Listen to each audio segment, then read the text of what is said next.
This is another episode of your Marijuana Cultivation Cannabis Podcast, broadcasting straight from the James A. Garfield Studios, where we keep it green and keep it growing.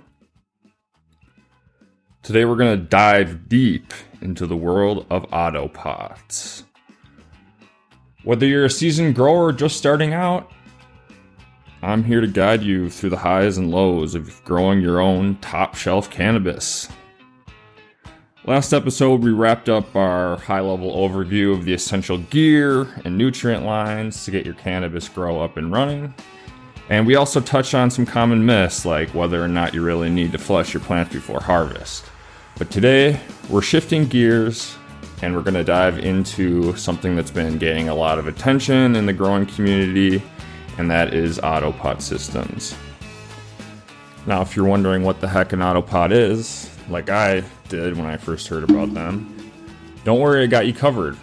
We'll break it down, talk about why they might be the perfect fit for your grow, and explore the best practices for using them. Plus, we'll expand on substrates, nutrient strategies, and even get into some listener questions about Autopots.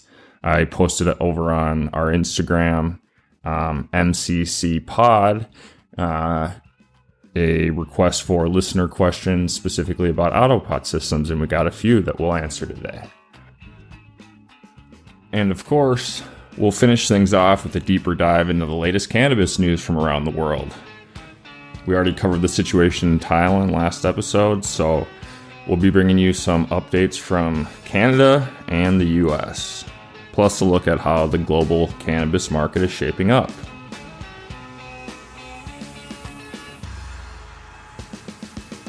So what are Autopots? Let's start with the basics. If you're new to growing, or even if you've been at it for a while, you might have heard the term thrown around, but not really even known what it was all about. Kind of like what happened, like I said, with me when I first heard of them. People talked about them all the time, and I really didn't have an idea of what they were in my head.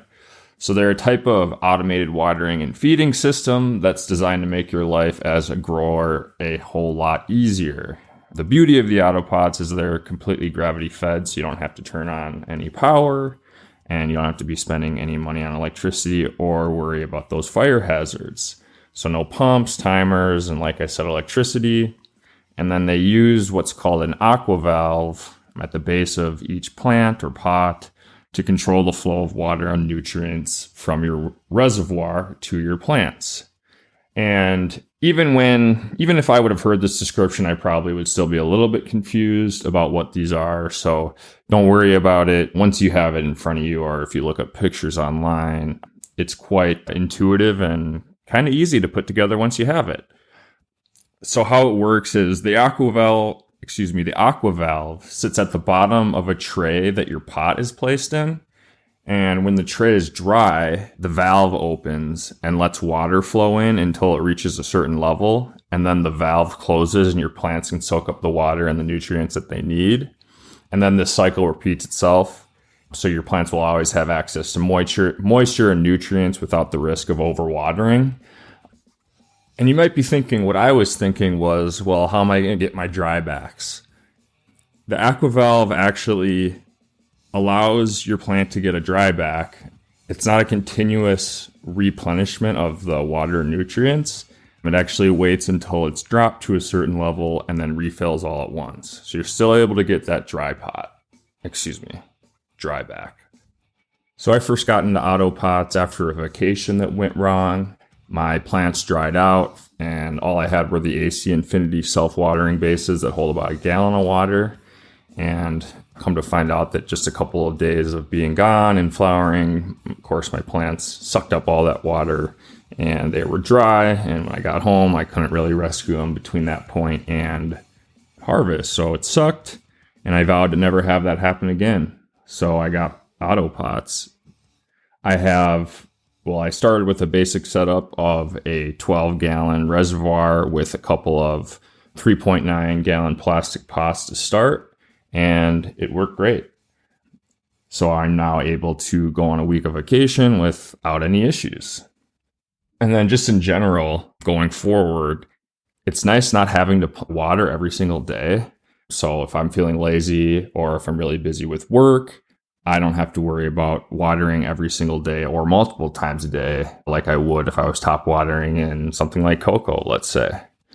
And the constant delivery of that moisture and that nutrient in those nutrients actually can lead to a healthier and more vigorous plant. So again, the AquaValve is really the heart of the Autopot system, and the latest one that they have is called the AquaValve 5, and it has some upgrades that makes it even more efficient. Features wider apertures, which help prevent clogs, especially when you're using organic nutrients.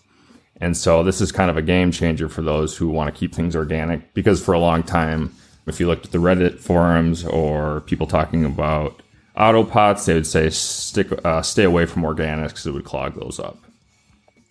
Now, what substrates do we want to use in Autopots? They can be used with any substrates, but for most Autopot users, using a 50-50 mix of cocoa and clay pebbles is a tried and true option. Cocoa holds onto moisture while still allowing for good drainage, which is essential when you're using a bottom-fed system like Autopots. And the clay pebbles add extra aeration, making sure your roots have access to the oxygen they need to thrive. If you're going with cocoa, make sure it's pre-buffered or that you buffer it yourself before use. This involves soaking the cocoa in a nutrient solution to stabilize its pH and remove any excess salts. And it's a bit of extra work up front, but it'll save you headaches later on. If you prefer a lighter mix, adding perlite to your cocoa can be a great option. Perlite is a volcanic glass that's been heated until it pops like popcorn. And it's excellent for improving aeration and drainage in your substrate. It doesn't compress over time, and perlite helps keep your medium light and airy, which is perfect for promoting healthy root growth. Another option is grow stones made from recycled glass. They're considered eco-friendly, and they provide similar benefits. They're highly porous, which means they retain water while also improving aeration and drainage. Plus, they're reusable. Another option is rock wool. For those of you that like using rock wool, you can definitely use it within a Autopot system. It's very similar to cocoa, and it doesn't hold on to the nutrients like soil does, allowing for that same precise control over your feeding schedule. And if you want to go with the old school option of soil mixes, you're more of a traditionalist, that's totally cool too. Just remember that soil can get compacted over time, especially if it's peat-based. So mixing in some perlite or clay pebbles will help improve that aeration and prevent the soil from suffocating your roots. And remember, soil tends to hold on to moisture longer than cocoa or rock wool. So you might need to adjust your watering schedule accordingly. Once your substrate is sorted out, the next step is figuring out your nutrient strategy.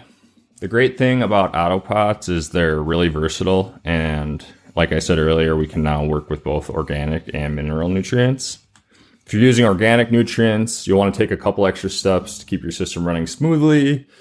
Then, like I said, the new AquaValve makes it easier to use organics, but you'll still want to clean your reservoir and flush the lines regularly to prevent buildup. So they say do it with plain water every couple of weeks. And another thing to keep in mind with organic nutrients is they can be a bit more unpredictable than the mineral ones because they're made from natural sources. They can vary in consistency and nutrient content, which this isn't a bad thing. It just means that you need to pay a bit more attention to how your plants are responding and adjust your feeding schedule as needed. If you prefer a more hands-off approach, mineral nutrients might just be the way to go. These are generally more stable and easier to manage in the Autopot system. Just mix your nutrients into the reservoir and let the system do the rest. I will say that you do have to pH down your solution, at least for a couple days. And then I find that after I've done that for a day or two, getting it between that 5, and 6, if I'm in cocoa, it will end up staying there for a good amount of time after those initial couple of days of having to pH down. So that is a daily thing that I check when I first fill my reservoir with nutrients. Like I've said in previous episodes, we want to monitor that EC level, especially in Autopots.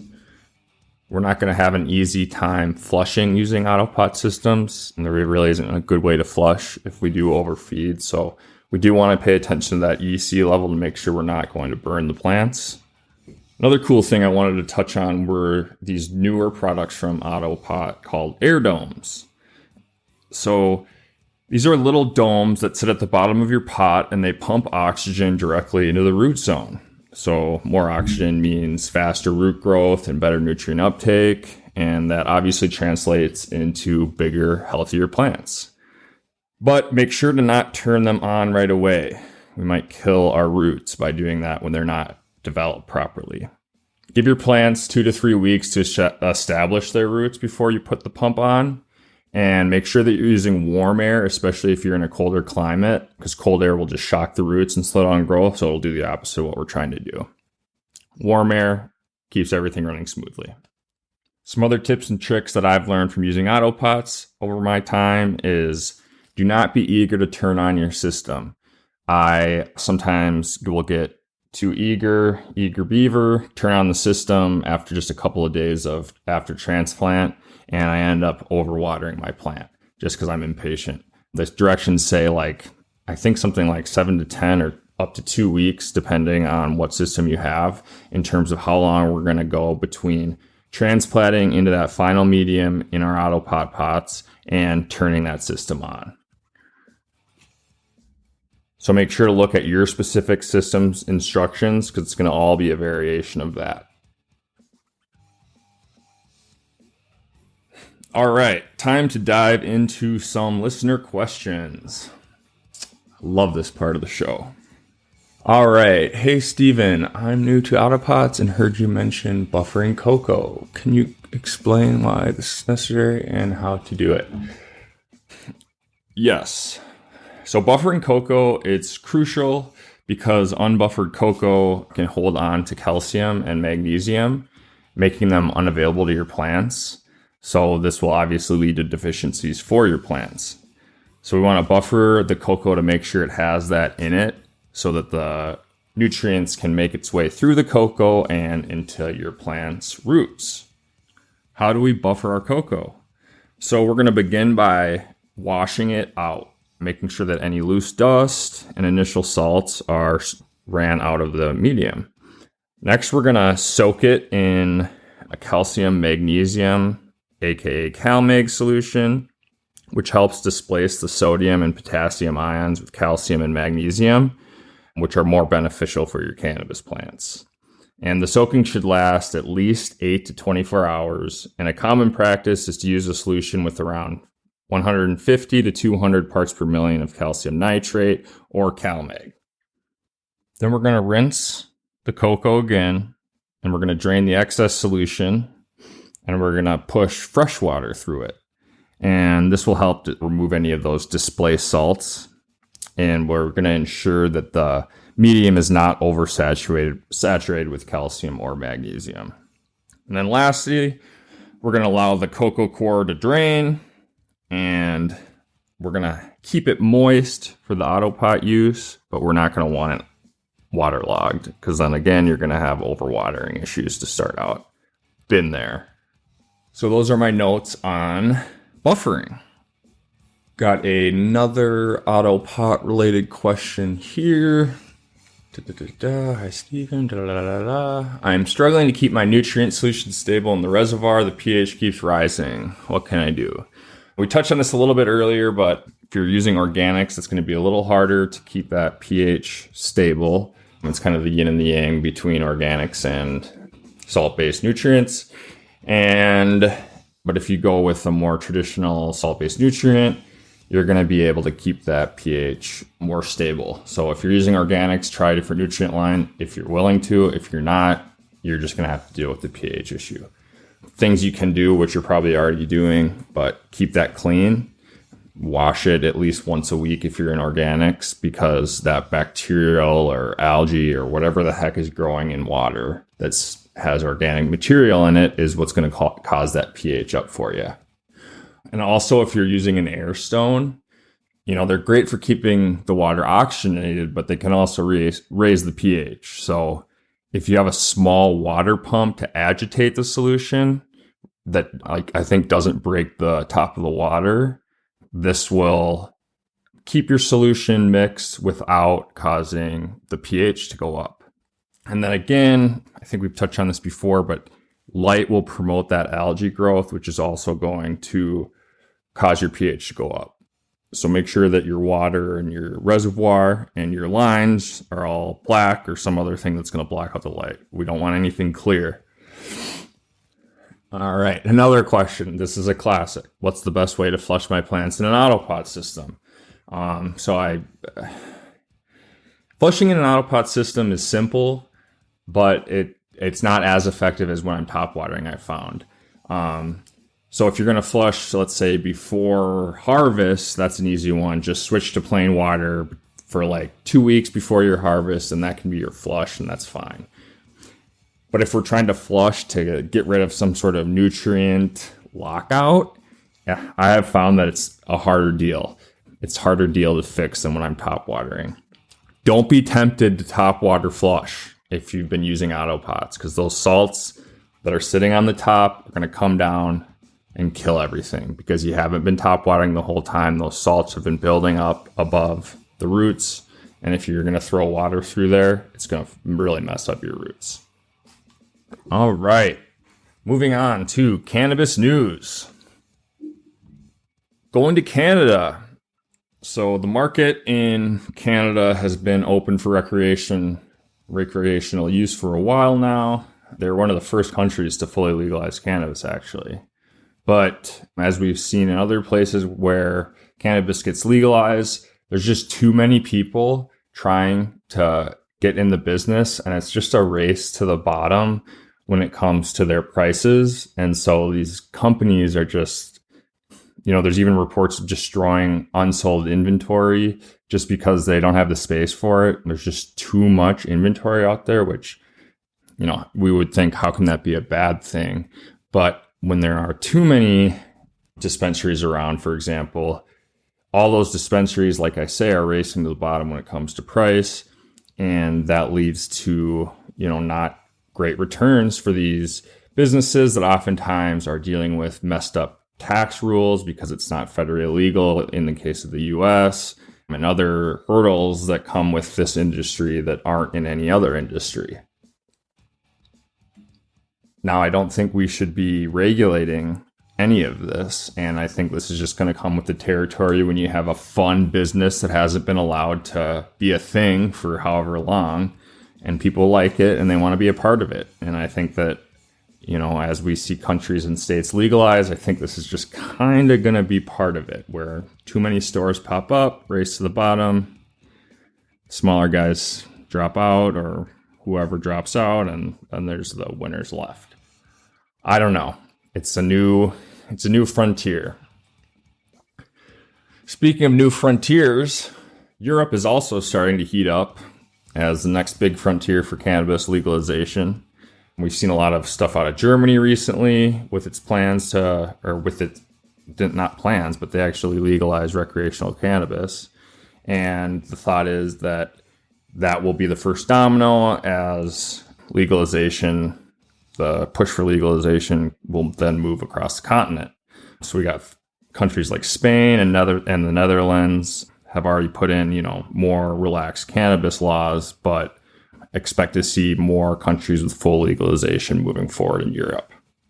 Hasn't been so long since our last episode, so not a whole lot of news since I last talked to you, but let's talk global. The worldwide cannabis market is projected to hit some serious numbers in the coming years, with estimates ranging from 50 billion to 100 billion by 2028. As more countries move towards legalization, both for medical and rec use, expect these numbers to continue to grow.